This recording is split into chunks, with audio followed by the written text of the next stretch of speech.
How to make payment in booking.com. Hi everyone, welcome back to our channel The Solution Guy. So in today's video I'll simply guide you through the steps on how you can actually make payment in booking.com, so make sure to watch the video till the end.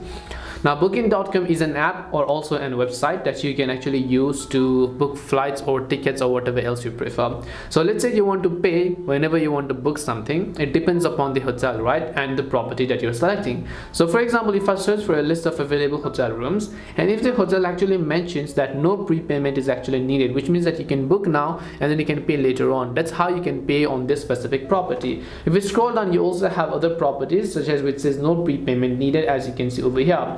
But if it says prepayment does needed, then it means that you just need to pay for the hotel in advance without having to go to the place automatically, which means that if it says no prepayment needed, you can just select the hotel and then click on see your option. You can say no credit card needed and you can pay later on when you visit it. But if it does, then you can pay them right away from this page. So it depends upon the property and the seller or the people who are actually adding the property over here.